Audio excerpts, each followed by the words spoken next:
अध्यात्म विज्ञान सत्संग केंद्र जोधपुर और परम पूज्य समर्थ सदगुरुदेव रामलाल जी सियाग, दादा गुरुदेव बाबा गंगाईनाथ जी योगी के आशीर्वाद से निरंतर रूप से ये जो कार्यक्रम माइक्रोसॉफ्ट टीम पर चलता है, जिसपे हम गुरुदेव के दिव्य वाणी में वो जो दर्शन की जानकारी गुरुदेव देते हैं, लगभग 7:10 से लेके 7:30 तक हम सुनते हैं। सभी साधक उसके बाद ध्यान करते हैं। गुरुदेव की फ़ोटो से ध्यान करने पर ऑटोमेटिक योग होता है, टेलर मेड योग होता है। यानी कि जैसे ही हम गुरुदेव के फ़ोटो को अपने आज्ञा चक्र पर देखते हैं, पहली बार देखने पर किसी भी साधक की मातृशक्ति कुंडलिनी जाग जाती है और उस दिव्य मंत्र को जपने से अनेक प्रकार के बंध, प्राणायाम, मुद्राएँ आदि करवाती है। और इन जो परिवर्तन व्यक्ति में होते हैं, जो उसमें योगिक क्रियाएँ होती है, उससे अनेक जो स्थूल शरीर के रोग और बहुत सारे जो त्रिविध ताप वो शांत होते हैं, व्यक्ति का दिव्य रूपांतरण होता है। यानी साधक एक आध्यात्मिक यात्रा आरंभ करता है और इस यात्रा के दौरान उसके बहुत सारे अनुभव होते हैं। इन्हीं अनुभवों को हम यहाँ पर साझा करते हैं। ये एक ऐसा प्लेटफ़ॉर्म है जब जिसमें सभी गुरु भाई-बहन समान रूप से हैं। यहाँ यह निःशुल्क रूप से और केवल गुरुदेव के इस दिव्य दर्शन को, गुरुदेव के इस सिद्धि योग के प्रचार-प्रसार के हेतु और मानव कल्याण के लिए ही ये कार्यक्रम नियमित रूप से चल रहा है। इसमें किसी का कोई विशेष महत्व नहीं है, कोई व्यक्तिगत स्वार्थ नहीं है, पूर्णतः निःशुल्क है। चूँकि गुरुदेव ने कहा है कि यदि इस फ़ोटो का ये प्रचार हो जाए कि प्लैनेट पर प्रचार हो जाए कि इसकी फ़ोटो से ध्यान होता है, तो निश्चित रूप से धरा पर स्वर्ग उतर जाए आएगा, यानी कि विश्व शांति स्थापित हो जाएगी। अन्यथा यह मृग-मरीचिका के समान गुरुदेव ने बताया है और ये कार्य लगता है अब संपूर्ण ब्रह्मांड में हो रहा है। विभिन्न देशों में गुरुदेव के इस दर्शन की जानकारी लोग ले रहे हैं और ध्यान कर रहे हैं। इसी श्रृंखला में मैं इस सेशन को गुरुदेव के चरणों में रखते हुए, गुरुदेव से आशीर्वाद लेकर आरंभ करता हूँ कि कोई भी गुरु भाई-बहन यहाँ पर आए और प्लेटफ़ॉर्म पर अपनी अनुभव यहाँ पर साझा करें। अपनी बात यहाँ पर रखें, अपनी जिज्ञासा रखें और अपने कैमरा और माइक ऑन करें।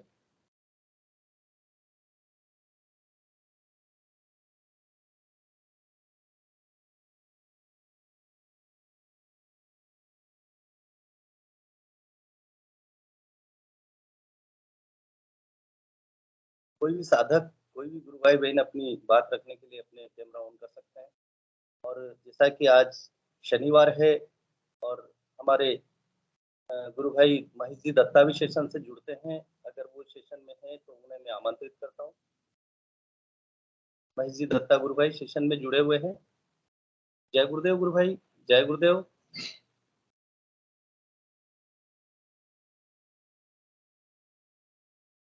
आपकी आवाज़ शायद म्यूट है, आवाज़ नहीं आ रही गुरु भाई। जय गुरुदेव जी। जय गुरुदेव, जय। आ रही आवाज? बिल्कुल आ रही है गुरु भाई। हाँ जी। गुरु भाई मैं आज ये एक तरह से काफ़ी लगभग 15 दिन का समय हो गया सेशन 15 दिन पूर्व हम सेशन पे मुखातिब हुए थे आपस में, आपने चर्चा यहाँ पर की और कई लोगों को जो जिज्ञासाएँ यहाँ पर रखी। आपने अपनी अध्यात्म यात्रा भी यहाँ पर रखी कि किस तरह से चल रही है। तो मैं एक प्रश्न के माध्यम से केवल ये जानना चाहूँगा गुरु भाई कि ये सिद्धि योग जो है एक सामान्य शब्दों में हम क्या कह सकते हैं इसको किस तरह से यानी कोई प्रोहिबिटेशन है यहाँ पर या एक सरल साधना है? इसका थोड़ा-सा प्रकाश आप डालें। हाँ, हाँ। देखिए, एक बात समझिए पहले कि गुरुदेव को वीडियो को आप ध्यान से सुनिया करें। 2-4 बार सुने, 10 बार सुने, 100 बार सुने। कि क्या है कि जब वो आवाज़ गुरुदेव ने कहा ना मेरी आवाज़ हाथ में रखो। जी। जब वो आवाज़ आपके कान में गूंजेगी, तो वो आपको आपका मार्गदर्शन करेगी। एक एक जगह गुरुदेव ने कहा है कि पहली बात तो मैं एक नाथ योगी रहस्यवादी गुरु का शिष्य हूँ। तो जी, इसका मतलब है कि जो साधना है ये रहस्यवादी साधना है। अच्छा दूसरी बात क्या है कि रहस्यवादी साधना है। तो दूसरी बात गुरुदेव ने कही है कि कबीरा धारा अगम की सतगुरु देई लखाए, उलट ताही पढ़िए सदा स्वामी संग लगाए। ये जो लाइन है ये बहुत इंपॉर्टेंट है। इसी में सारा का सारा राज छुपा हुआ है। तो जैसे एक हम घर में बल्ब जलते हैं, उसके वो बल्ब इसलिए जल रहा है कि उस बल्ब के नीचे 2 तारे हैं एक तार नेगेटिव है और एक तार पॉजिटिव है। पॉजिटिव में करंट होता है, नेगेटिव में करंट नहीं होता, और नेगेटिव का कोई अस्तित्व भी नहीं होता। लेकिन वो पॉजिटिव पॉजिटिव चीज को इस्तेमाल करने के लिए, पॉजिटिव शक्ति को इस्तेमाल करने के लिए हमें एक नेगेटिव शक्ति को क्रिएट करना पड़ता है। जी वो जब वो नेगेटिव शक्ति क्रिएट हो जाती है, जिसको हम माया बोलते हैं, जब वो क्रिएट हो जाती है, वो दोनों का संगम होता है, तो उनके संगम से इग्निशन लाइट निकलती है, उससे हम प्रकाशित हो जाते हैं, जैसे बल्ब जल जाता है। तो कबीरा धारा आगम की सतगुरु ने लिखा है, एक धारा ऊपर से नीचे को आ रही है जिसको हम धारा बोलते हैं, और धारा नीचे से ऊपर को जा रही है, उसको हम उल्टा कर दो, उसको गुरुदेव ने कहा है। तो धारा धारा धारा राधा हो गई। जय गुरुदेव। तो ये नेगेटिव और पॉजिटिव का संगम स्थल है। उस संगम स्थल के ऊपर जो जो एक्सट्रीम नेगेटिव को, जो एक्सट्रीम पॉजिटिव को लेकर बैठा है, और जिसका पूरा शरीर जो है देदीप्यमान हो गया है, प्रकाशित हो गया है, वो संत है, वो सदगुरुदेव है, वो हमारे गुरुदेव हैं। जो ऐसा मान लो कि आप 100% नेगेटिव और 100% पॉजिटिव के बीच में बैठे हैं। जी तो गुरुदेव। गुरुदेव ने कहा इस साधना में योग और भोग साथ साथ चलते हैं। गुरुदेव के पास दोनों सिद्धियां, इधर की भी ले जाओ, इधर की भी लिए जाओ। लेकिन अब लेगा कौन? अब प्रश्न उठता है कि लेगा कौन? तो गुरुदेव ने कहा है कि जैसी श्रद्धा, जैसी निष्ठा मेरे गुरु के प्रति रही है, वैसी आपकी होगी तो पार लगेगी, तो पार पड़ेगी। गुरुदेव की वाणी है। तो देखिए, जब गुरुदेव से कोई जुड़ता है तो वो गुरुदेव का शिष्य नहीं होता, जैसे मैंने पहले पहले अब बताया आपको। जी वो जिज्ञास, वो बीमार है, उसको पैसे चाहिए, उसको धन चाहिए, उसको बीवी चाहिए, बच्चे चाहिए, शादी चाहिए, नौकरी चाहिए, मकान चाहिए, दुकान चाहिए, बच्चा चाहिए। तो इन चीजों के लिए लोग जुड़ते हैं। तो इसको मतलब क्या है कि उसकी अभी बाल्यावस्था है, उसकी अभी संसारिक भौतिक डिमांड है, अभी वो भौतिक संसार में रहना, जीना चाहता है वो। अच्छा, अब गुरु क्या है? गुरु दूसरी दिशा, छोटी दिशा है, वो अध्यात्म की। तो जब साधक में इन चीजों से निकलने के बाद, कुछ प्राप्त करने के बाद, अगर उसकी उस तरफ भौतिक इच्छा है, तो जब उसकी इच्छा परमात्मा की तरफ होती है, तब वो साधना के मार्ग के ऊपर चलना शुरू करता है। तो उसको लगता है कि साधना मेरे को करनी है। वो गुरुदेव की कहानी, गुरुदेव उसको अनुभूतियां कराते हैं, बहुत सारी अनुभूतियां कराते हैं, बहुत सारे दृष्टांत कराते हैं। तो साधक को समझ में आ जाता है कि मैं सही रास्ते के ऊपर हूँ। लेकिन ये भक्ति भाव तो उसमें जाग गया, लेकिन श्रद्धा पैदा नहीं हुई अभी, अभी जी निष्ठा पैदा नहीं। अब श्रद्धा किसको बोलते हैं? तो क्या होता है कि साधना करते करते एक स्थिति ऐसी आती है कि गुरुदेव उसकी परीक्षा लेना शुरू करते हैं, धीरे धीरे, छोटी छोटी छोटी छोटी। तो साधक को संसार का नियम समझ में आना शुरू हो जाता है कि ये संसार में सुख दुख तो चलते ही रहेंगे। कभी सुख आएगा, कभी दुख आएगा, कभी सुख आएगा, कभी दुख आएगा, कभी दिन आता है, कभी रात आती है। तो साधक को समझ में आना शुरू हो जाता है कि मैं क्या क्या मांगू गुरुदेव से, क्या क्या बोलूं। तो धीरे धीरे साधक जो है समभाव में आना शुरू हो जाता है, क्योंकि गुरुदेव ने क्या कहा है? गुरुदेव ने कहा है कि सुख दुख के बारे में तो सभी जानते हैं, आनंद के जी बारे में कोई नहीं जानता। बिल्कुल। गुरुदेव ने उसको आनंद देना सिखा दिया, आनंद में रहना सिखा दिया, मस्ती में रहना सिखा दिया अपनी।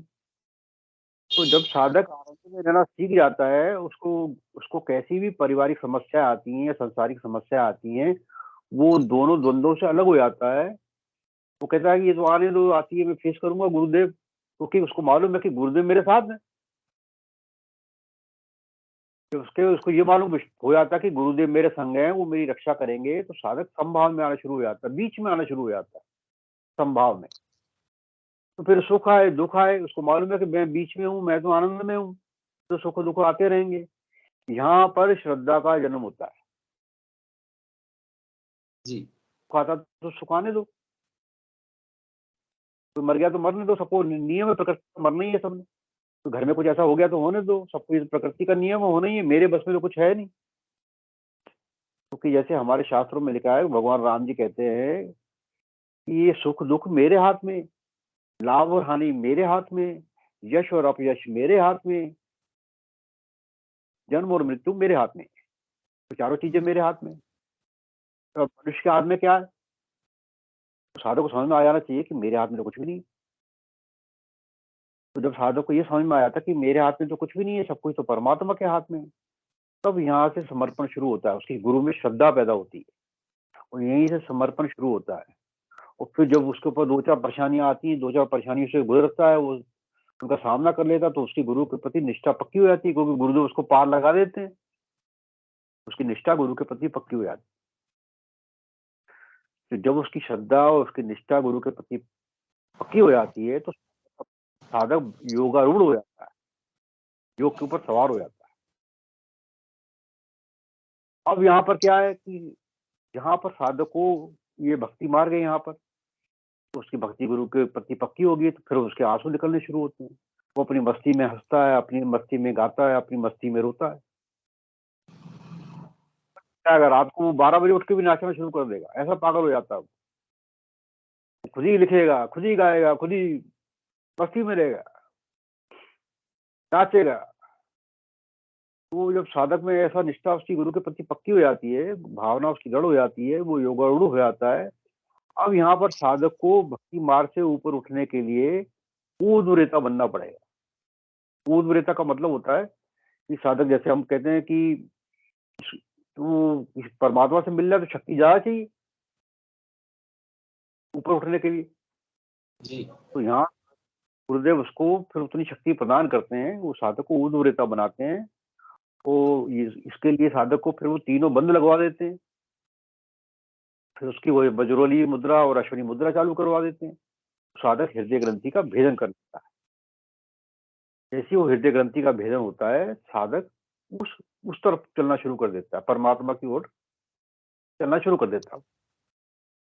क्योंकि हृदय ग्रंथि एक ऐसी ग्रंथि है जो जड़ और चेतन को अलग करती है।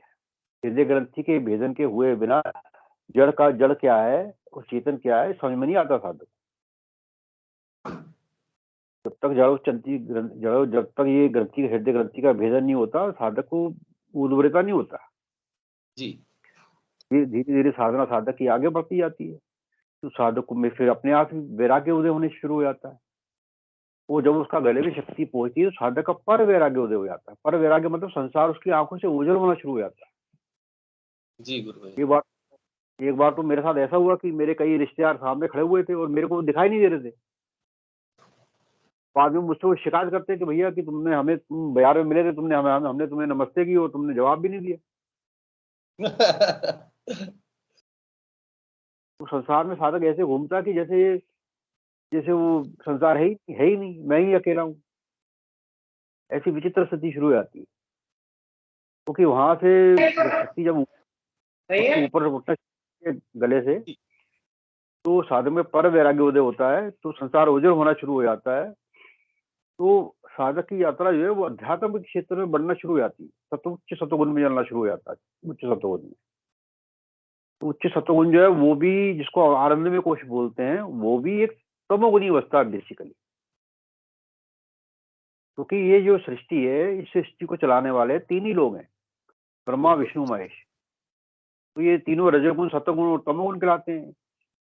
तो मजे की बात ये है कि इसमें तमोगुण गुरुदेव धीरे धीरे दबा देते हैं, फिर रजोगुण उठ जाता है। तो रजोगुण में साधक गुरुदेव का खूब प्रचार करता है, क्योंकि रजोगुणी व्यक्ति ही प्रचार कर सकता है। जी तमोगुणी व्यक्ति में तो आत्मविश्वास ही नहीं पैदा होगा जब तक वो प्रचार ही नहीं कर पाएगा। रजोगुणी में थोड़ी सी उसको अनुभूतियां होती हैं, थोड़े से उसको दृष्टांत होते हैं, तो उसमें उत्साह पैदा होता है, तो वो प्रचार करता है। सत्वगुण व्यक्ति मार्गदर्शन कर सकता है, प्रचार नहीं कर सकता कभी। क्योंकि जी सत्वगुण एक ऐसी आनंददायी अवस्था है कि साधक इतनी मस्ती में रहता है कि उसकी ना बोलने की इच्छा होती है, ना किसी से मिलने की इच्छा होती है, क्योंकि वो तो आनंद में डूब रहा है, अपने आनंद में मस्त है वो। तो जब आप अपने आनंद में मस्त हो जाते हो, तो आपको किसी दूसरे की अपेक्षा ही नहीं होती ना। कोई मिल गया तो प्रचार कर दिया, कोई नहीं मिला तो नहीं सही। तो उसके प्रयास कम हो जाते हैं, ऑटोमेटिकली हो जाते हैं अंदर से, क्योंकि वो एकांत की तरफ, वैरागी की तरफ बढ़ना शुरू हो जाता है। एकांत नहीं बोल सकते, वो अद्वैत की तरफ बढ़ना शुरू हो जाता है। बिल्कुल। तो ये सब जो अवस्थाएं हैं साधक में, ग्रेजुअली आती है, धीरे धीरे आती है। कोई आज साधना शुरू करे और बोले कल आ जाए मेरे को, ऐसा नहीं होगा। समय लगता है इसको। इसलिए हमारे ऋषि मुनि ने कुछ नियम बना दिए थे। तो उन्होंने वैसे इस नियम को खोला तो नहीं रहस्य को, क्योंकि ऋषि मुनि जो है, हमारे संत जो है, रहस्य को खोलते नहीं है, क्योंकि रहस्य का अंदर से प्रकट होना चाहिए। उन्होंने एक 12 वर्षों का नियम बना दिया, 12 महीने बना दिए, 12 राशियां बना दी, 12 महीने का वनवास इसको मिला, 12 वर्षों का वनवास उसको मिला। बड़े नाटक हैं 12-12 के। तो ये 12-12 का चक्कर क्या है, किसी को समझ में नहीं आया आज तक। खैर, ये अंदर की कहानी है, साधक को सब कुछ अंदर से समझना है। जी तो गुरु फिर भाई, गुरुदेव, बिल्कुल। दूसरी बात ये गुरु भाई, जब तक कोई प्रश्न नहीं करें, आपकी यात्रा भी बीच में आप जोड़ते रहे हैं। एक चीज मैं और अपनी तरफ से जानना चाहूंगा। जैसा कि गुरुदेव ने कहा है अपने स्पीच में कि मैं तो वैज्ञानिकों से मिलने निकला हूं, और ये जो विज्ञान का युग है, लेकिन गुरुदेव ने ये भी कहा है कि ऐसा विज्ञान जो आज तक प्रकट नहीं हुआ। तो उस संदर्भ में हम सिद्धि योग को किस तरह से देखते हैं, ये साथ में ये भी आप। हाँ, देखिए क्या है कि आज तक जो हम इस सदियों को, जो भी धर्म के बारे में या अध्यात्म के बारे में लोगों की धारणा थी, वो ये थी कि हम मंदिर में जाते हैं और भगवान को प्रसाद चढ़ाते हैं और उससे मुरादें अपनी पूरी करने के लिए उसको कुछ अर्पण करते हैं और उससे मुरादें मांग के आ जाते हैं। आज तक हमारी अध्यात्म के बारे में ये धारणा थी। तो गुरुदेव ने कहा कि एक ऐसा विज्ञान जो आज तक प्रकट ही नहीं हुआ। तो मैंने क्या कहा, क्या प्रकट हुआ? उससे ये प्रकट हुआ कि गुरुदेव ने कहा कि आज का मानव नीचे के 3 केंद्रों पे जी रहा है। तो नीचे का 3 केंद्र क्या है? वो भोग विलास के हैं। जी। तो भोग विलास से ऊपर उठ के जब साधक चौथे केंद्र पे पहुंचेगा, जिसको हम विज्ञान में कोश बोलते हैं, तब भी वो संसार का भला कर पाएगा। अगर वो डॉक्टर है तो उसको अंदर वाला डॉक्टर, और वो बाहर खुद डॉक्टर है, तो अंदर वाला जो उसको जैसी प्रेरणा देगा तो बहुत अच्छे तरीके से डॉक्टरी करेगा। वकील जो है वो वही केस हाथ में लेगा जो जो ईमान जो सच्चाई के ऊपर है, सत्य के ऊपर है। तो ऐसे ही हर क्षेत्र का व्यक्ति वो अपने विज्ञान में कोश को चेतन करने के बाद उस विज्ञान में कोश में कुछ विशेष कार्य करेगा, क्योंकि चेतना का केंद्रीभूत किसी एक ही जगह के ऊपर होगा। जब चेतना किसी एक जगह के ऊपर केंद्रीभूत होगी, उसी में विशेष शक्ति प्रकट होगी, उसी में विशेषता प्रकट होगी। इसीलिए भगवान गीता में बोलते हैं कि गाय गैयों में मैं कामधेनु हूँ, घोड़ों जी। में मैं अश्वत्थामा हूँ, हाथियों में मैं ऐरावत हूँ, पेड़ों में मैं पीपल हूँ। उसका मतलब क्या है? कि ऐसा मतलब नहीं है, उसका मतलब परमात्मा तो कण कण में है ना। परमात्मा जब कण कण में है तो वो ऐरावत में स्पेशली क्यों है? अश्वत्थामा में स्पेशली क्यों है? कामधेनु में स्पेशली क्यों है? जी। उसका मतलब है कि वहां चेतना घनीपुंज है, घनीभूत हो गई। तो जैसे ही आप साधक विज्ञान में कुछ में यात्रा शुरू करता है, तो वो जिस वृत्ति का होता है, जिस लाइन के ऊपर होता है, जिस कार्य में होता है, शक्ति भावना के अनुसार उसी दिशा में प्रवाहित होना शुरू हो जाती है। वो जब शक्ति उसी दिशा में बहेगी तो उसी उसी के मार्ग का अवलंबन लेते हुए उसका मार्गदर्शन करेगी, उसके विज्ञान में कोश को खोल देगी।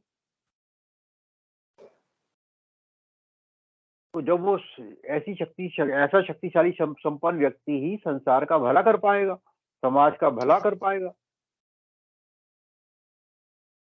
तो सत्वगुण का उत्थान, गुरुदेव ने कहा कि मैं सत्वगुण का उत्थान और तमोगुण का पतन करने के निकल पड़ा हूँ। तो सारे साधक जो होंगे, ऐसे गुरु भाई होंगे, वही तमोगुण का पतन कर पाएंगे, वही सत्वगुण का उत्थान कर पाएंगे, वही हर व्यक्ति की हेल्प कर पाएंगे, सहयोग कर पाएंगे, समाज में स्वर्ग बसाएंगे, सतयुग लेकर आएंगे। तो इसी यही यही विज्ञान में कोश की मेन बात है। इसीलिए गुरुदेव ने कहा कि मैं साइंटिस्टों से मिलने निकला हूँ, कि साइंटिस्टों की जो समस्याएं हैं, जी। कि उनकी भावना भी कहीं ना कहीं काम कर रही है ना, किसी दिशा में बह रही है। तो जब उनकी भावना सिद्धियों के हिसाब से बहेगी तो वो तत्काल विज्ञान में कोश में पहुंच जाएंगे। क्योंकि क्या है कि जो नीचे के केंद्र के ऊपर जीने वाला व्यक्ति है, उसको हम अन्य में कोश का व्यक्ति बोलते हैं, दूसरे व्यक्ति को प्राण में कोश का व्यक्ति बोलते हैं, फिर उसके ऊपर प्राण में मनो में कोश के लोग हैं जो खाली जो यही संसार को सत्य समझते हैं। उसके ऊपर विज्ञान में कोश के लोग हैं जो विशेषता रखते हैं, जो विशेष कार्य करने के साथ साथ में समाज का भला भी करते हैं। उसके ऊपर आनंद में कोश के लोग हैं जो जिज्ञासु हैं, उनकी श्रेणी शुरू हो जाती है कि परमात्मा कौन है, कहाँ है, कैसा है, मृत्यु क्या है, रहस्य रहस्य जानना चाहते हैं। बच्चा पेट में कैसे आ जाता है, तो इतनी तारीख को कैसे पैदा होता है, मरने के बाद आत्मा कहाँ चला जाता है, तो ये विधान कौन तय करता है। जी तो जब साधक की जिज्ञासा जैसे जैसे उसकी ये तो इसीलिए वैज्ञानिकों ने, जब गुरुदेव में कहा मैं वैज्ञानिकों से मिलने निकला हूं, तो जब वैज्ञानिक इस रेस, जो किसी वैज्ञानिक के दिमाग में ये बात होगी कि मुझे रेस को प्रकट करना, तो उसकी वृत्ति उसी दिशा में बहेगी।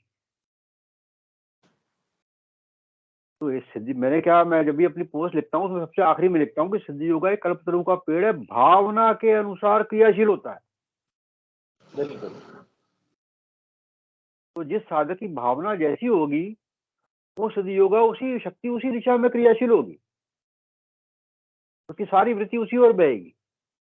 एक इंजीनियर की अलग दिशा में बहेगी, एक डॉक्टर की अलग दिशा में बहेगी, एक पढ़ने वाले की अलग दिशा में बहेगी, एक नाचने वाले गाने वाले की अलग दिशा में बहेगी। तो हम किसी विशेष व्यक्ति को सिद्ध योगी नहीं बोल सकते, सारे के सारे सिद्ध योगी हैं हमारे गुरु भाई में, सारे के सारे डिवाइन है दिव्य। तो मेरी एक पोस्ट है, वो मैंने लिखा है कि जैसे शेर का बेटा शेर ही होता है, ऐसे सिद्ध योगी का हर सिद्ध गुरु का हर बेटा सिद्ध ही होगा, निश्चित है। तो गुरु ये, इसके पहले मैंने आपको श्रद्धा और निष्ठा के बारे में बताया। तो जैसी साधक की श्रद्धा और निष्ठा पक्की होगी, वो इस दिशा में अग्रसर हो जाए। गुरु भाई, आज लगता है सभी जो है गुरु भाई जो सेशन से जुड़े हैं दत्तचित्त होकर के सुन रहे हैं पूरी तरह से, और मेरे भी अंतर में कई प्रश्न आ रहे हैं। मैं सोच रहा हूँ ये एपिसोड जो है प्रश्नोत्तरी पर ही रहे, और कई लोग प्रश्न कर सकते हैं। एक मेरे मानस में एक और प्रश्न गुरु भाई उभर रहा है, जो कि गुरुदेव के स्पीच से ही है। और जैसा कि सभी साधनाएं, सभी धारणाएं, सभी धर्मों में कार्य होता है, लेकिन गुरुदेव ये कहते हैं कि हम चल रहे हैं आगे और देख रहे हैं पीछे। तो गुरुदेव इस वाक्य से क्या कहना चाह रहे हैं, इस दर्शन के बारे में या अपने उसके बारे में? हाँ, देखिए क्या है कि विकास की एक प्रक्रिया है। तो जो विकास की प्रक्रिया से निकल के हम यहाँ तक पहुंच गए हैं, तो हमारे जो बाप दादा बैलगाड़ी के ऊपर चलते थे, फिर हमारे घर में साइकिल आई तो पूरा गांव हमारा साइकिल देखने आया, फिर हमने स्कूटर लिया तो पूरा मोहल्ला हमारा स्कूटर देखने आता था, फिर हमारे पास कार आई तो पूरा मोहल्ला, पूरा गांव कार देखने आया करता था, पूरा मोहल्ला कि हमें एक चक्कर लगवा दो कार में बिठा के। तो ये आज हवाई जहाज आ गए, आज रॉकेट आ गए, तो क्या है ग्रेजुअली ग्रेजुअली मानवता का विकास हुआ। तो हम वो घोड़ों के युग की बात नहीं कर सकते आज, बिल्कुल। हम वो हाथी की बातें नहीं कर सकते कि हाथी के ऊपर सवार होके उन्होंने ये किया, घोड़े पे सवार होके उन्होंने ये किया। तो भैया आज के युग में युग परिवर्तन संसार का नियम है। दूसरी बात क्या है कि जो हमारे आदर्श हैं, जो हम जिनको हम आज जिनके बारे में हम बातें करते हैं, पिछली बातें करते हैं भूतकाल की, वो हमारे आदर्श हैं, वो हमारा बेसमेंट है। क्योंकि अगर हमारा बेसमेंट ही मजबूत नहीं होगा तो हम आगे कैसे बढ़ेंगे। तो हमें भगवान राम से जो कुछ प्राप्त हुआ हमने ग्रहण कर लिया, कृष्ण से जो कुछ मिला हमने ग्रहण कर लिया। अब और उच्चतम अवस्था उससे क्या हो सकती है, उसको कल्कि बोलते हैं जी। तो जब आप कल्कि के रूप में रूपांतरित हो जाओगे तो अब आपको समझ में आएगा कि कृष्ण कौन था, राम कौन था। क्योंकि क्या है कि देखिए, आप अगर उनको गुणों से जोड़ देंगे, अगर आप व्यक्ति विशेष से उनकी तुलना करेंगे तो आप फिर ना आप अध्यात्म को नहीं समझ पाएंगे। आपको उनको गुण विशेष समझना पड़ेगा, आपको उनको विशेषता प्रधान समझना पड़ेगा कि वो प्रोग्रेस करते हुए इस जगह के ऊपर पहुंचे, वो रूपांतरित होते हुए इस जगह के ऊपर पहुंचे, वो विकास क्रम में उस जगह के ऊपर पहुंचे। अब विकास क्रम वहां से ऊपर जाने वाला है और ऊपर जाने वाला है। तो अगर आप इस ये सोच के आप आगे बढ़ेंगे सिद्ध योग में, तब आप राम को भी जान जाएंगे, तब आप कृष्ण को भी जान जाएंगे। पीछे की बातों में नहीं उलझना, हमें आगे चलना है। गुरुदेव ने कभी भी कोई गीता पढ़ने को भी नहीं बोला कभी किसी को। हालांकि गुरुदेव ने गीता के बहुत सारे दृष्टांत दिए, लेकिन गुरुदेव ने एक छोटी सी किताब मेरे को दी थी, कहा कि बेटा ये किताब खरीद लेना खाली, वो थी अष्टांग योग की, पतंजलि ऋषि की अष्टांग योग। बस ये कहा था ये किताब पढ़ लेना, वो पढ़ के खत्म बात। ये जो अष्टांग योग में पतंजलि ऋषि ने कहा है ये सब घटित होगा सिद्ध योग में, ऐसा गुरुदेव ने बोला था।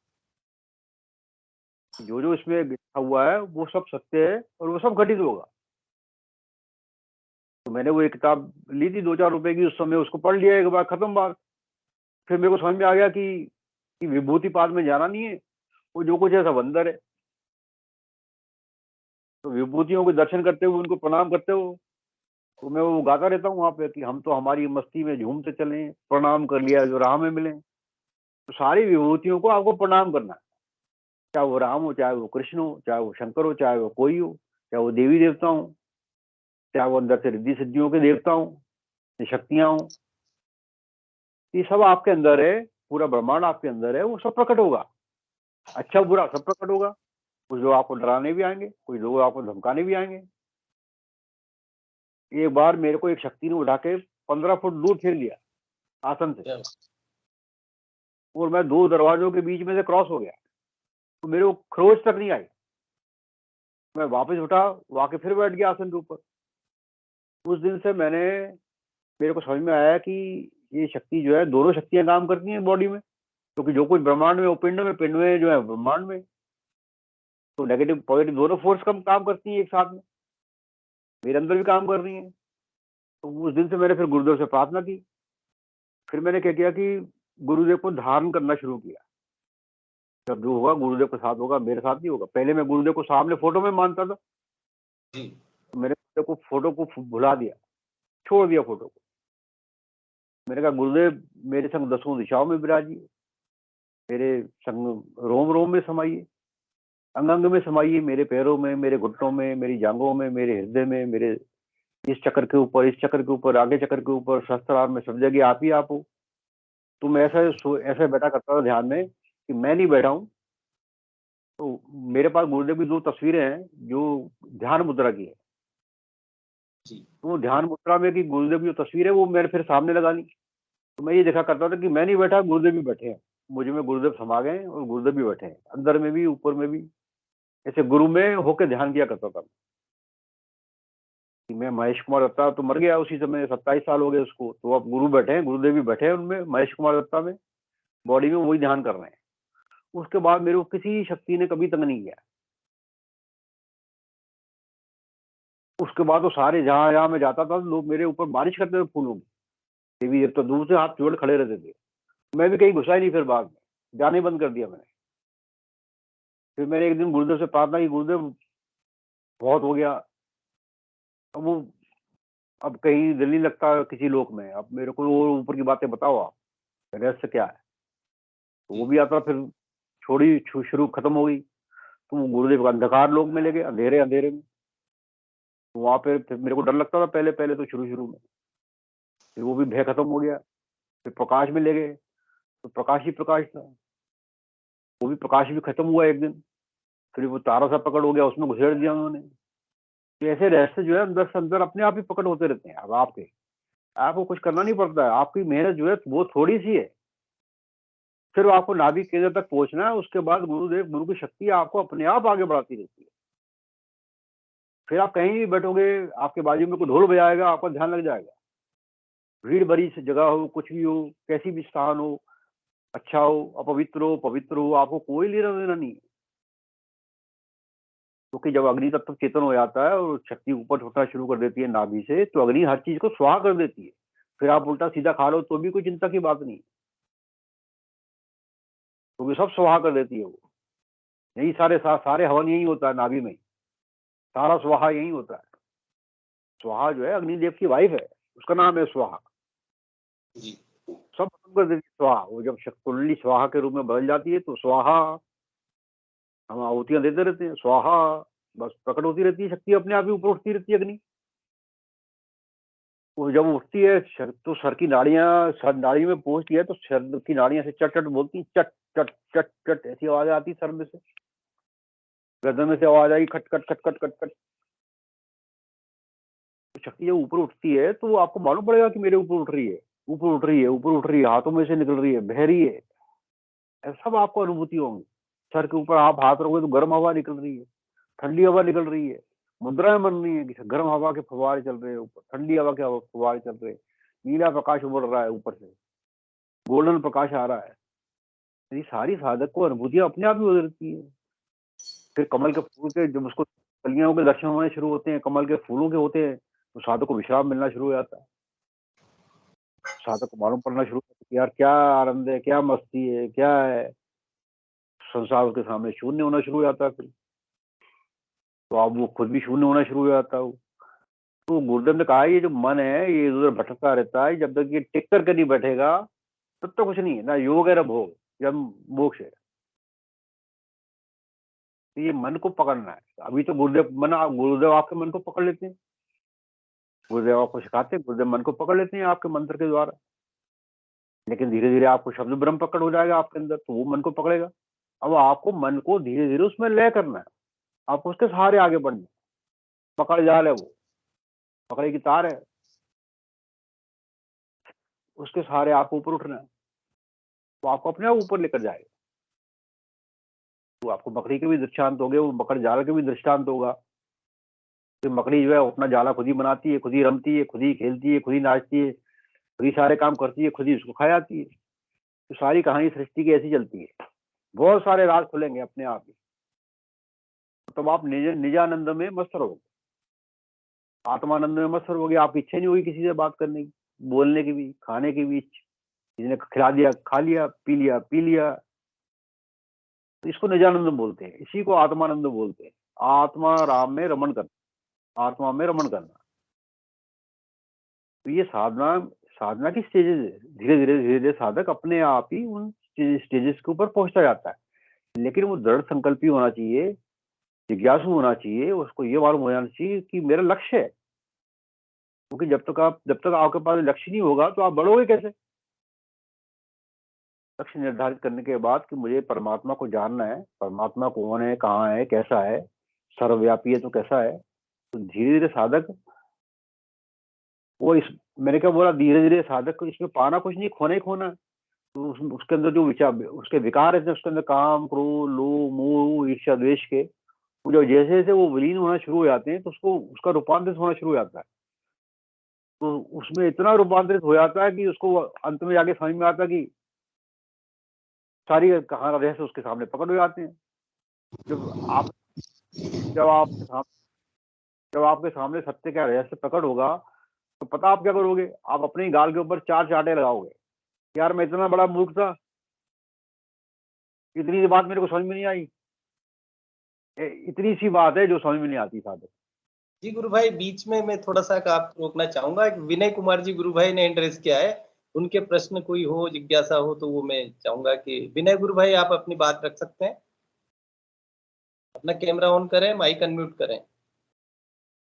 जय गुरुदेव। हाँ, जय गुरुदेव। लाइट तो नहीं है। जय गुरुदेव जी। कोई बात नहीं, आप नहीं। कोई बात नहीं, आप बोलिए।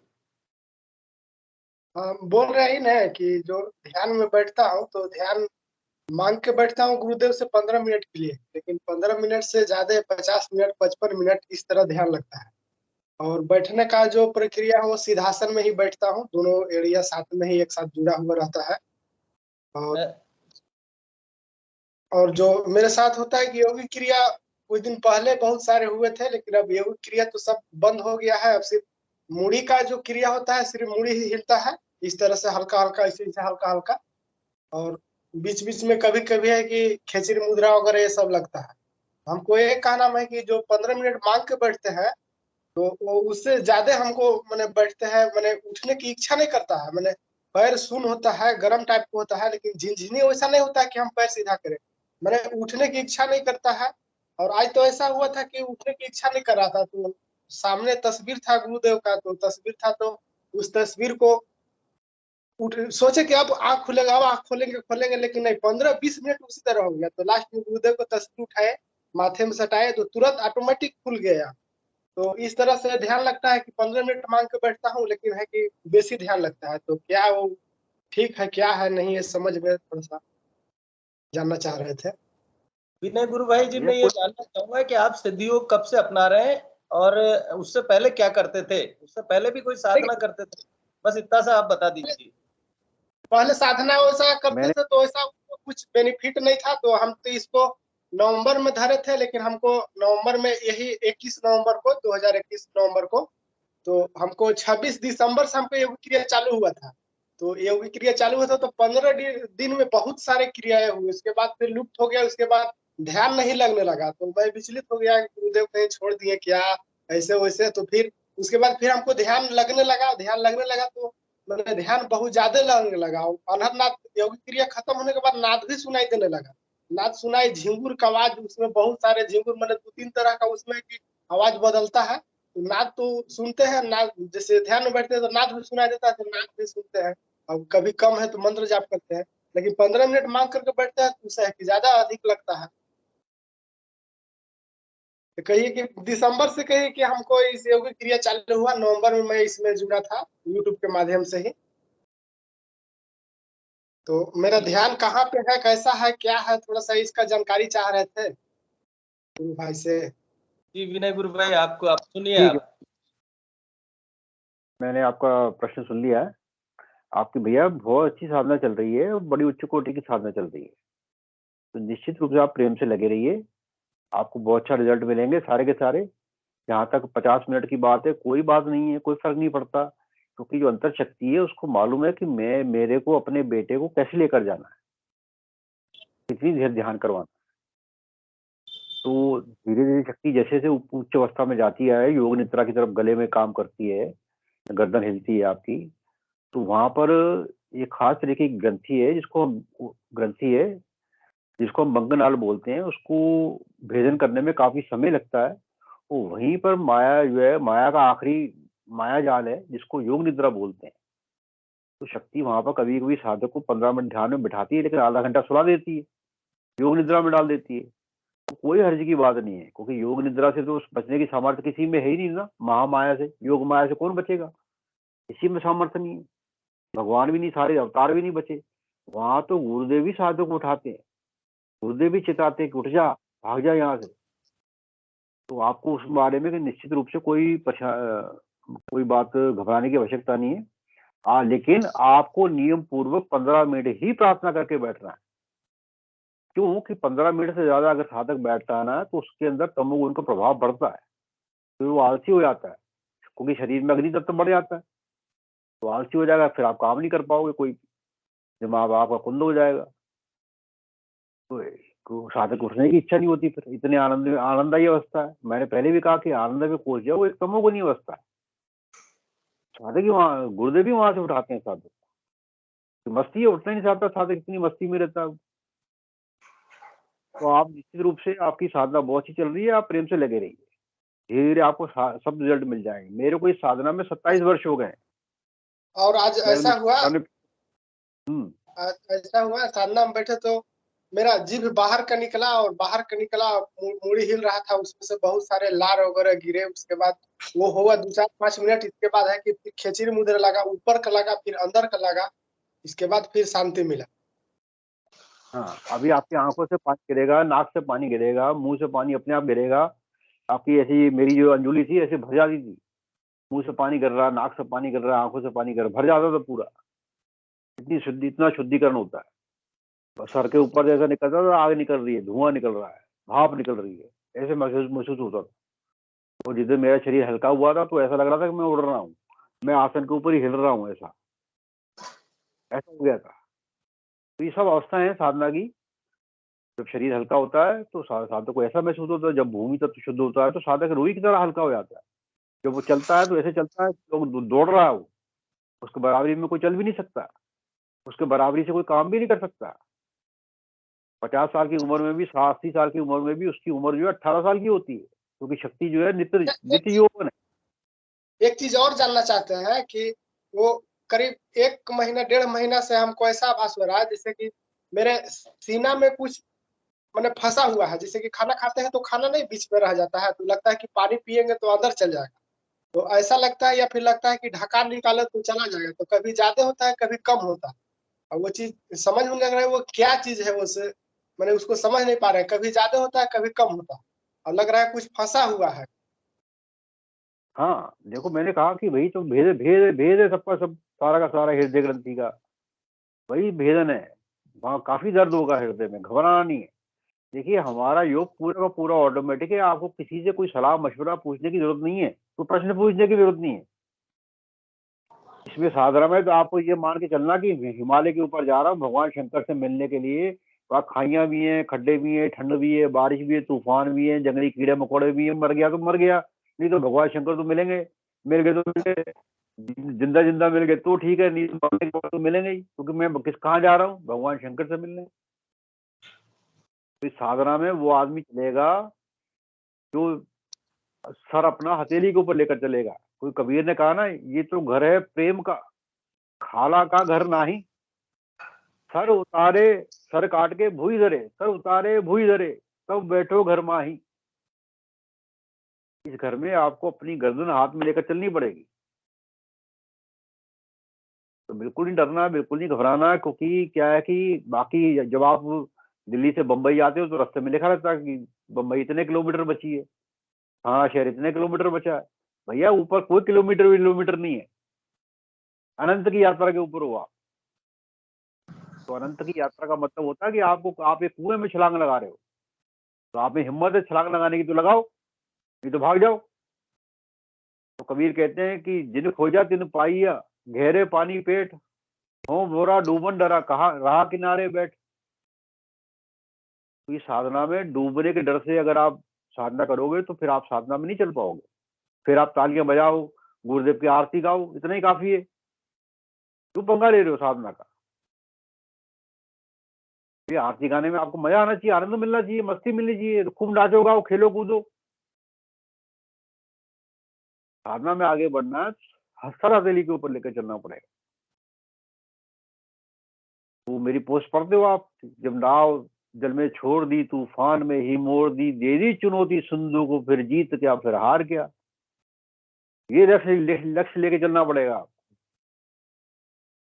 जी गुरु भाई लक्ष्य जी, तो है इसमें जाने के लिए, और इसमें कि साधना ध्यान जो भी है वो मेरा प्राइमरी बन गया है। अगर एक दिन भी अगर टाइम अगर फेल होने लगता है तो अंदर से भखलाहट होने लगता है कि ये क्या हो रहा है, कैसे मैं चूक रहा हूँ। तो उसके प्रति मैंने जैसी टाइम होता है, और टाइम के प्रति तुरंत ध्यान लगता है कि मैंने हमको टाइम हो गया, मैंने बताने की आवश्यकता नहीं है, मैंने इसके प्रति ध्यान है। और आगे का आगामी आने वाला समय में विनय गुरु भाई, आप अपने प्रश्न का जवाब आपको मिल गया हो तो मैं अगले दीपक जी चौधरी गुरु भाई ने एड्रेस किया है, उन्हें आमंत्रित करें। हाँ सारे ठीक है प्रश्न ठीक। का उत्तर आपको अंदर से डरना नहीं है जी आपको। दीपक जी चौधरी गुरु भाई, आप अपना कैमरा ऑन कर सकते हैं। Hello sir. हाँ एक भैया, सर मेरे को जैसे थोड़े टाइम से जैसे थोड़ी डिप्रेशन टाइप में जैसे प्रॉब्लम है। गुरु भाई, आप अपना थोड़ा सा परिचय दे दें, कहाँ से हैं और सिद्धि योग कब से जुड़े हुए हैं। सर मैं राजस्थान से हूँ सर। जी हाँ तो अभी तो जैसे मेरे को थोड़ा टाइम ही हुआ है स्टार्ट करे हुए। हाँ इसके लिए जैसे अगर कुछ देखिए क्या है, क्या है डिप्रेशन, किसको बोलते हैं? डिप्रेशन होता है आत्मविश्वास की कमी। जी तो जब आप साधना शुरू करते हो तो गुरुदेव ने कहा है कि जो पिंड में है वो ब्रह्मांड में, जो ब्रह्मांड में है वो पिंड में। तो इस जी ब्रह्मांड में पूरा जो कुछ है सब मेरे अंदर है। देवता भी मेरे अंदर है, राक्षस भी मेरे अंदर है।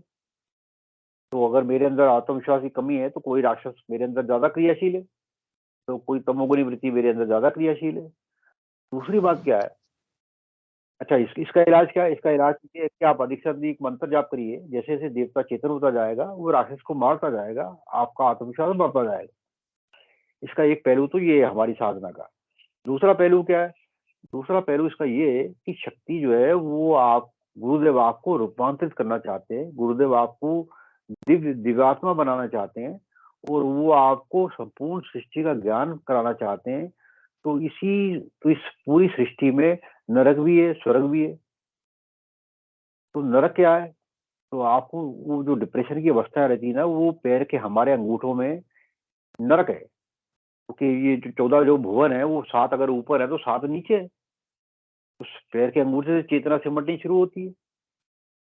तो सारा नरक कैसा होता है वो आपको अपने जीवन में मालूम पड़ेगा, क्योंकि मन के विचार है, सारा सब कुछ मन की सृष्टि है। तो साधक की जब तक वो साधना का स्तर उसका वहां पर रहता है, नीचे के केंद्रों पर रहता है, तो साधक वहां से उठता है तो साधक को ऐसी अनुभूतियां होती रहती हैं, उसको लगता है डिप्रेशन में हूं मैं, परेशान हूं मैं। ऐसा कुछ नहीं होता, ये सब मन का वहम है। जैसे शक्ति से आपका देह चेतन होता जाएगा, आप इस अवस्था से निकल आएंगे। तीसरी बात क्या है कि जब शक्ति जल तत्व पूर्ण काम करती है, दूसरे के लोग, तब ध्यान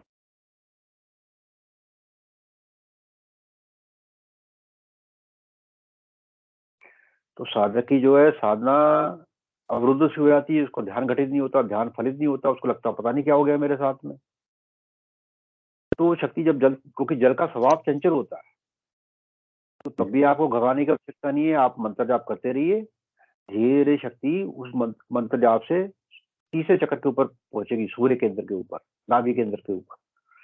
और जैसे ही वो नाभि केंद्र को बल मिलेगा, सूर्य तत्व को बल मिलेगा, आपका आत्मविश्वास लौट आएगा। क्योंकि सूर्य ही आत्म प्रकाश है, सूर्य ही प्रकाशित है, सूर्य ही पूरे ब्रह्मांड को प्रकाशित करता है। तो निश्चित रूप से आप साधना करते जाइए, कुछ समय में आप इस अवस्था से बाहर आ जाएंगे। ठीक है गुरु भाई? ओके सर, ठीक है सर, थैंक यू। जय गुरुदेव जी।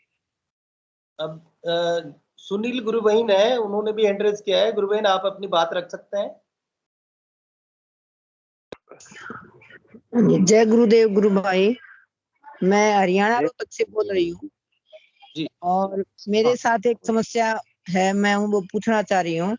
मैं 4-5 महीने पहले ऐसी मेरी स्थिति, क्रियात्मक बदलाव इतना आ गया था कि मैं बिल्कुल ये समझती थी मेरे में वैराग्य आ गया। घर वाले भी कहते थे कि ये तो मम्मी तो अब छोड़ के जाएगी सब कुछ।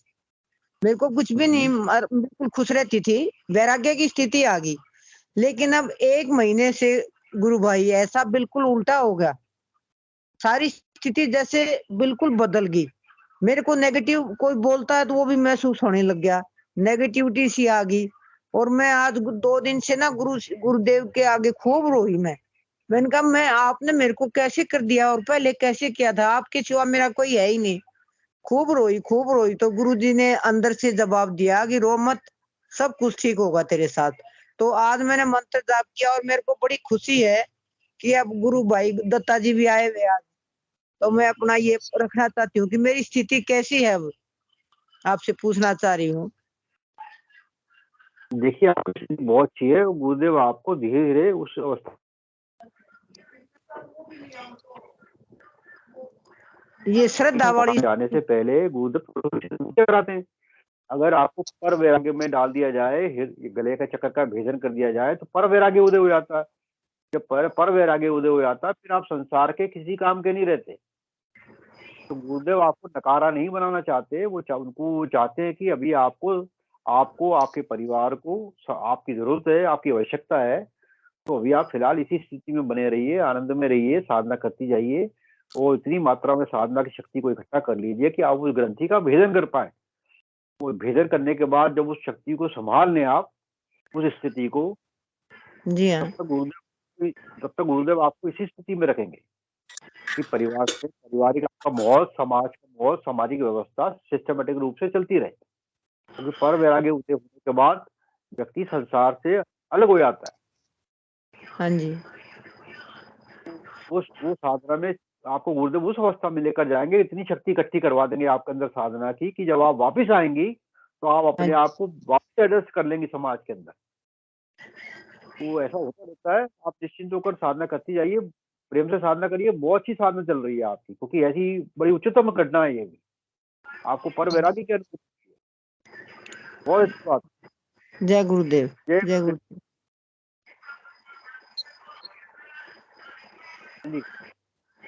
जी, और भी कोई गुरु भाई बहन अपनी बात, अगर कोई जिज्ञासा है तो रख सकते हैं। सेशन लगभग 8:35 का समय हो गया है। क्रांति जी गुरु बहन जो है, गुरु बहन रखिए, आप अपनी बात रख सकते हैं। हाँ जी, जय। अभी दत्ता जी गुरु भाई ने बताया जैसे कि मणिपुर चक्र, जैसे नाभि चक्र जो सूर्य का है, तो जैसे अपन स्थूल सूर्य को भी देखती हूँ मैं, तो उससे भी मेरे को बहुत प्रसन्नता का और आत्मविश्वास का अनुभव होता है। तो क्या स्थूल सूर्य जो है वो भी क्या नाभि चक्र से मतलब कुछ कनेक्शन है क्या इसका? देखिए, कहा जो ब्रह्मांड में, वो पिंड में, जो पिंड में, वो ब्रह्मांड में, तो निश्चित रूप से वो आप सूर्य चक्र आपके अंदर है, भीतर है। तो बाहर के सूरज में भी अगर हम धूप में खड़े होते हैं तो हमें ऊर्जा मिलती है ना। अगर हम ठंड में हम सूर्य धूप में रहते हैं तो हमें ऊर्जा मिलती है। तो निश्चित रूप से गुरुदेव ने कहा है कि अंदर की और बाहर की पृथ्वी तत्व और आकाश तत्व दोनों का संगम है हमारी साधना में। तो हमारी जब साधना में दोनों का संगम है तो हमें भौतिक रूप से भी और आध्यात्मिक रूप से भी हर चीज का लाभ होता है। तो गुरुदेव ने कहा इस साधना में योग और भोग दोनों चलते हैं। तो हम योग तो कर ही रहे हैं, तो सूर्य की रोशनी में जाइए, आप खूब नहाइए सूर्य की रोशनी में, वो भोग है, भोगी है, उसको क्या क्या परेशानी है? कोई परेशानी नहीं है। वो उगते हुए सूरज को देखिए, आप डूबते हुए सूरज को देखिए, आप बनारस में देखिए, आप बम्बई में देखिए, कोई हर्ज नहीं है।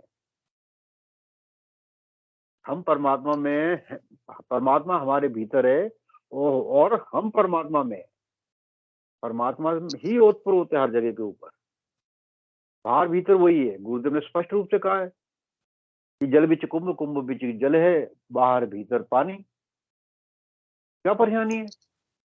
लेकिन ये भी आगे क्या कहा उन्होंने, विघटा कुंभ। तो जब आपका शरीर, आपको लगेगा कि मेरा शरीर चला गया, मतलब मेरा मन चला गया, जब आपका मन चला जाएगा, लय हो जाएगा, तो आपको सारी रहस्य समझ में आ जाएंगे, सारी कहानी समझ में आ जाएगी।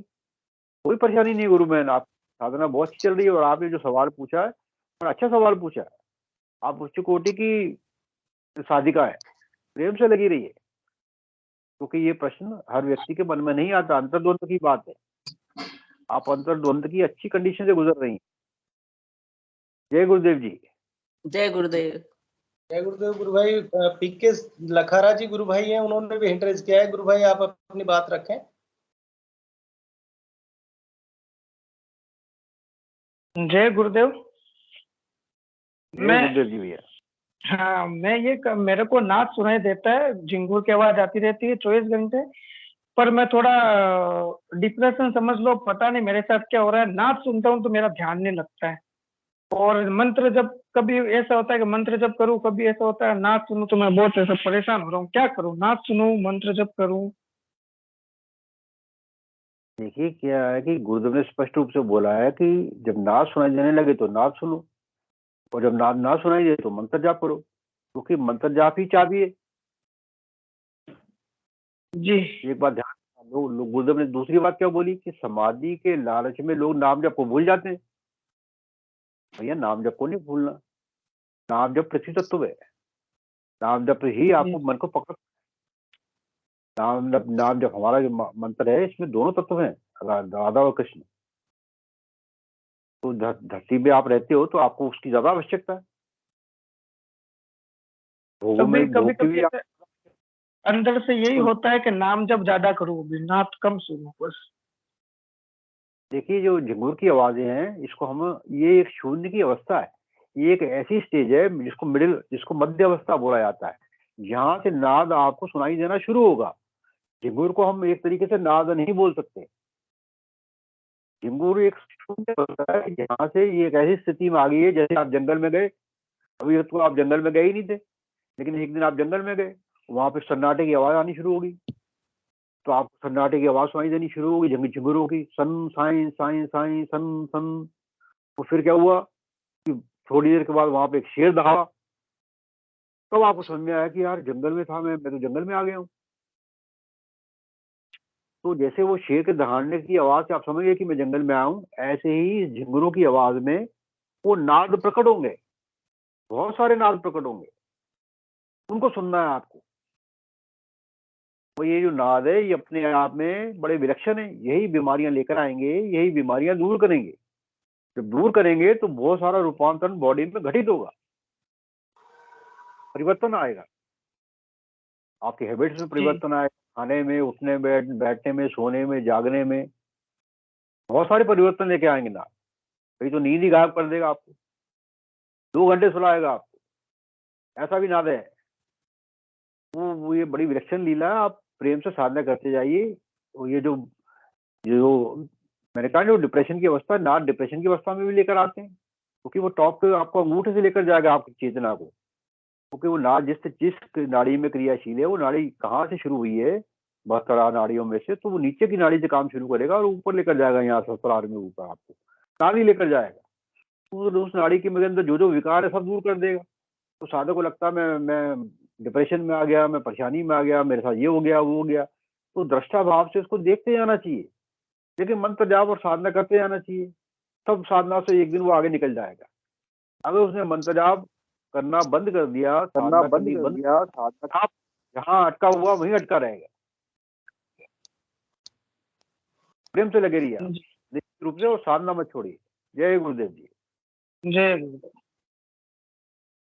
हाँ जी गुरु भाई मैं ये पूछना चाहता हूँ, झिंगूर की आवाज आती है उसको फिर सुनना चाहिए नहीं सुनना चाहिए, मंत्र जप करना चाहिए? मेरे को 5-6 साल से झिंगूर की आवाज आ रही है। देखिए, झिंगुर की आवाज आपको आ रही है तो झिंगुर की आवाज के ऊपर थोड़ा सा ध्यान दीजिए, वहां नाद प्रकट होगा, नहीं तो मंत्र जाप करती रहिए आप। अच्छा एक बात ध्यान ठीक। में रखिए कि मंत्र जाप कभी किया नहीं जाता। मंत्र जाप को महसूस करना है आपको कि मेरा जो है, जैसे मैंने कहा कि मंत्र हम मन से जपते हैं, मंत्र गले में जाता है, मंत्र छाती में जाता है, मंत्र नाभि में जाता है। तो आपको ये मान के चलना कि मेरी मंत्र मेरी सांसों में बस चुका है, मेरी सांस में मंत्र चल ही रहा है, मंत्र तो कभी बंद हो ही नहीं सकता। जैसे आपके मन में ये भाव आ जाता है कि मेरा तो मंत्र चल ही रहा है, मैं ना सुनती हूँ, ना सुनना शुरू कर दीजिए, मंत्र तो चल ही रहा है ना, ऐसा भाव होना चाहिए आपके अंदर। हाँ इसी को जी अजपा बोलते हैं, इसी को ठीक। सांसों की माला बोलते हैं। हर साधना भाव प्रदान होती है कि मेरा भाव पीछे से कैसा है। हर कर्म का फल वो कर्म के हिसाब से नहीं मिलता, भावना के हिसाब से मिलता है।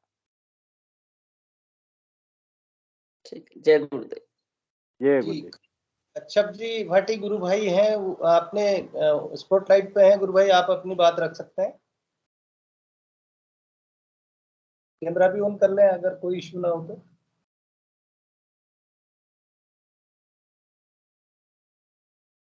जय गुरुदेव जी। आवाज नहीं आ रही गुरु भाई आपकी। क्या मेरी आवाज? हाँ आ गई है, आ गई है। हाँ जय गुरुदेव। जय गुरुदेव। हाँ मैं एक्चुअली बाहर था।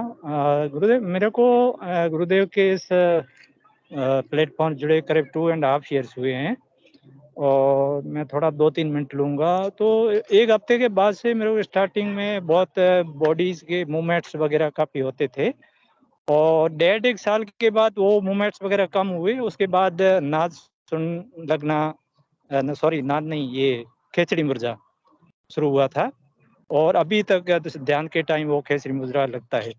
और starting February of this month से मेरे को नाद सुनाई देना शुरू हुआ था। इसके बाद मेरा एक थोड़ा डाउट और क्वेश्चन है। तो मैं ओकेजनली पहले ये मदिरा मीट वगैरह का यूज करता था, लेकिन 1 साल हो गया करीब मेरा ये भी गुरुदेव की कृपा से छूट गया था चीजें। लेकिन अभी पिछले करीब इस मंथ के स्टार्टिंग में मैं गांव में गया था, और वहाँ मेरे ससुराल वगैरह उधर थोड़ी गंदी रीत है जो ये मांस मदिरा वाली। तो मैंने वहाँ, उन्होंने जो ऑफर किया वगैरह मेरे से, मेरे मन तो नहीं किया था, लेकिन ऐसा आया कि अभी इतना प्रिपरेशन किया और दूसरा प्रिपरेशन करे, मैंने यूज कर लिया था जो मांस मदिरा।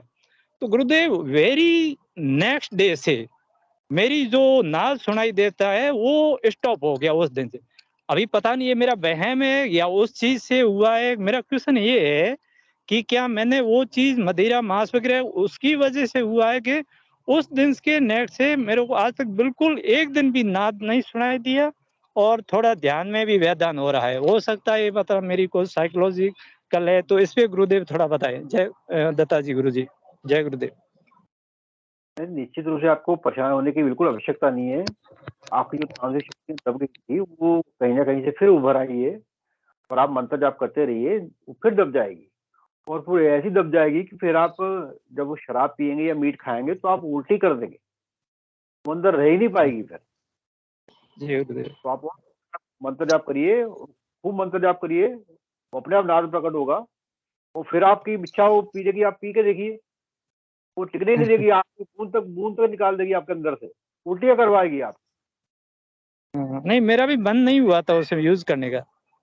कोई बात नहीं, आप तो ऐसा करिए, करते रहिए। गुरुदेव ने मुझसे स्पष्ट रूप से कहा था तेरे को छोड़ने की आवश्यकता नहीं है, वो चीजें तेरे को छोड़ करी जाएंगी। तो मैं भी बहुत किया करता, और फिर आखिरी बार मैंने भी ऐसे गलती की थी, और मेरे से आखिरी बूंद गुरुदेव ने निकलवा दी थी बाहर। बाद मैंने कभी हाथ नहीं लगाया। 27 साल हो गया आज इस बात को। 26 साल। जय गुरुदेव। जय गुरुदेव जी। जी जय गुरुदेव। गुरु भाई, अब लगभग सेशन का समय भी समाप्ति की ओर है और बहुत सारे प्रश्न और बहुत सारी जिज्ञासाएं आप प्लेटफॉर्म पर रखी और आपने सेशन में बहुत कुछ गुरुदेव के मिशन के अंतर्गत एक अच्छा यहाँ पर प्रभावशाली रहा मामला। तो मैं चाहूंगा कि सेशन को हम गुरुदेव के श्री चरणों में रखने के लिए इंदू जी गुरु भाई से आग्रह करूंगा कि वो आए और सेशन को गुरुदेव के चरणों में समर्पित करें। देखिए, हमारे सारे सेशन प्रभावशाली होते हैं। प्रभाव मेरा नहीं है, वो गुरुदेव का ही है सब कुछ। जय गुरुदेव जी। जय गुरुदेव सभी को। गुरुदेव की दिव्य चेतना सभी में सिद्ध हो, जगत व्यापी हो और जगत के कल्याण के लिए हो। जय गुरुदेव सभी को। बहुत बहुत जय गुरुदेव। दत्ता जी जय गुरुदेव। जय गुरुदेव। रोतमल जी जय गुरुदेव। सभी को जय गुरुदेव। जय गुरुदेव। जय गुरुदेव। जय गुरुदेव। जय गुरुदेव। सभी को बहुत जय गुरुदेव। जय गुरुदेव। जय गुरुदेव। जय गुरुदेव। जय गुरुदेव सभी को।